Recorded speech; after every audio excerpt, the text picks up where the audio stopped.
Okay, all right. Now, a lot of people have been looking at this Kindle Unlimited, and I figured maybe I should look into it myself. Hi, how are you? Um, but I I wanted to figure out what it is. So for $9.95, you can download books and read them, and then get some more books and read them. It's kind of like all you can eat buffet kind of thing, or what they would consider now Netflix for ebooks, right? Sounds awesome. Sounds great. So I went a little bit research. It sounds great for the consumer, but let's really look at it. So I did some research, and I'm going to show you. I opened an account, and I want to show you what the account's like. Now, they said right away you could only have 10 books out at a time. All right, 10 books out at a time. So let's look at my account. Now, right here, what I'm showing you is I have 10 books. I have the Return of the King, the Two Towers, the Fellowship of the King, the J.R.R. Tolkien. Those are 3 books. Then I have all of the Harry Potter books, because of course these would be, really popular. So right there, I've already got my limit. I could go ahead and read these within that month's time, but I could only take out 10 at a time. So I'm already filled up. Now, let's say I want to go to get some more books. The Life of Pi. All right, I like pie. Let me get Life of Pi. Apparently, it's about a guy who eats a lot of pie. Right? Not. I know it's not that. But all right, so I'm going to click on that, and there it goes to the Life of Pi Amazon page where you could go ahead and buy it. But because I have Kindle Unlimited, I could read it for free. So let me go ahead and click that. Oh, I have to return a book. I have to return a book to continue, meaning I have to return one of my books that I have in my 10 to get this one out, because I have 10 already. There's the problem. A lot of consumers think I could just download as many freaking books as I want. They think I could download 30 books and just hold on to them and just read them. No, you can only have 10 at a time. So that's one of the major problems with this. To get this book, I have to give away or let go of one of these books. Here's the deal. It's not, you don't own those books. You're borrowing them. For $9 a month, or actually $10 a month, $9.95, you're just borrowing these books. You have to give them back. Some people who love Return of the King or the Two Towers, they want to hold on to them. They want those books forever. They want to maybe read it next month or read it next year. No, you have to give them back. And so I feel like right there, it's not worth your $10. It's not worth $120. In fact, here's a article where it talks. This is Yahoo Finance. What's better than Kindle Unlimited for $120 a year? This free alternative. And it goes on and talks about it's at your public library. Why pay $10 a month what you could do at your public library for free? And I'm not talking about going to the library and sitting there and do the old-fashioned way of holding the pages and stuff and having taking it out and then giving it back. There is an actual service, and they talk about this in this article, called Overdrive. It's a website, and here's the website right here. It works with public library systems. You have to have a library card, which is of course free, and you could download these books onto your device. They're ebooks. You could download it to your app, the Overdrive app, and you can get it on your Kindle. You can get it on your iPhone. You can get it on your iPad. It's an app, and you could download these ebooks and read them. And it's exactly the same thing as paying $10 a month for Amazon. It's called overdrive.com. Go check it out. But what you need to have is go to your local library, get a library card, and then go to this website, and you can start downloading the ebooks. You can also download audiobooks too, just like this Kindle Unlimited. So there, right there, you can do that same thing for free on Overdrive.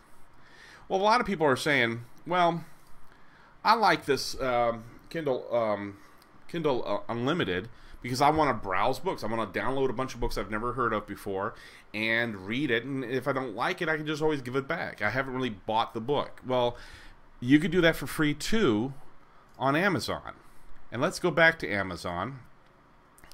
And let me go back to, here's this back to Life of Pi. All right.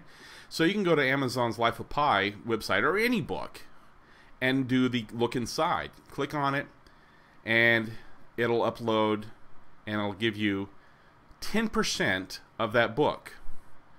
All right. So that's part 1, chapter 1, chapter 3, and so on. You can, and then it starts chapter 4. Of course, that's the end of 10%. But you can do this with all the books in Amazon for free. Okay? You don't have to spend money to browse.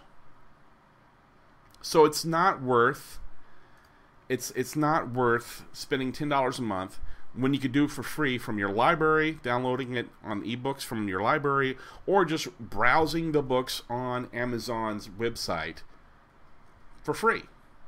What's the big deal?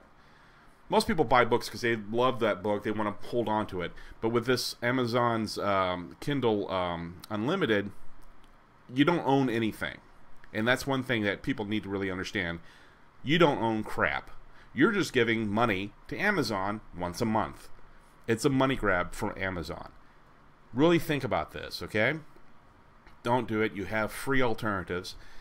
And then on the other side of the coin, the authors, independent authors, think, oh, this is great. I'm going to get recognized. I'm going to get some downloads and all this kind of stuff with this new service. Well, you'll get some downloads. I have some books up there too.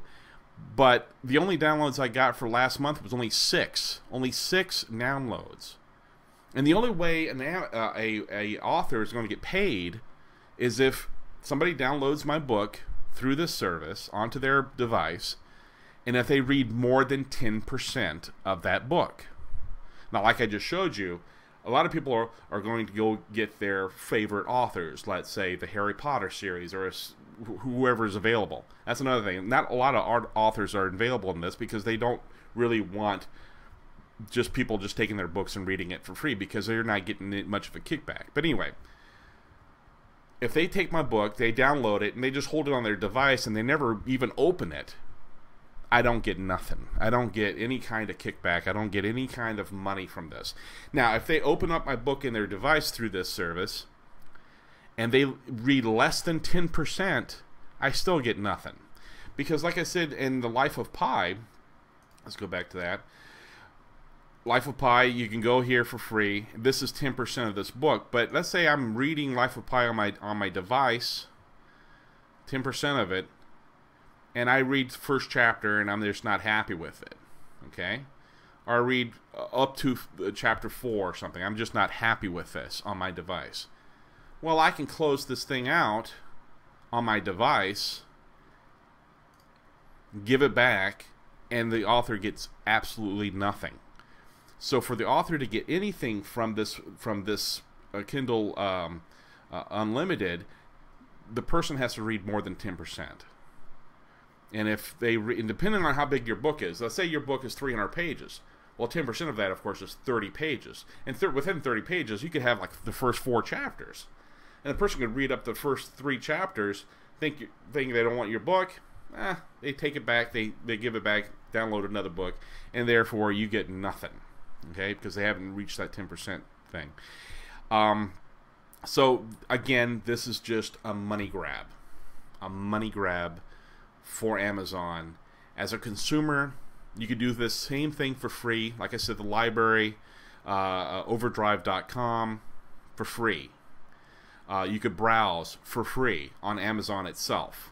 Okay, you don't need Kindle Unlimited. And also, I've heard that the average person only reads maybe 5 novels or 5 books a month. So why bring in 10 books when you're only going to read 5 or less. All right. So as a consumer, I don't see this as a big deal. I don't think this is really good because you can do, like I said, you can do this stuff for free. As an author, indie author, I don't see the benefit in this as well. You're not going to get much of a kickback unless your name is Stephen King or J.K. Rowling. Okay, I don't even think Stephen King's involved in this, but J.K. Rowling, you know, hey, she has more money than the Queen of England. Okay, I mean, hey, I don't think she really worries about a kickback. But as an independent author, this is not helping you. This is not going to do anything for you. As an independent author, as an independent publisher, I've put books on Nook. You know, I've taken my books off of KDP Select and put it on Nook. You know, why should I be held to one? It's not really little, but one store when I could put my books on other places? And that's what I've been doing, and I'm getting a little bit more money, a little bit uptick in my money coming in. So next time, or when you want to do this, think about it clearly, do some research, but as far as I'm concerned, ain't that great. All right? All right, well, hey, it's been fun. Talk to you later.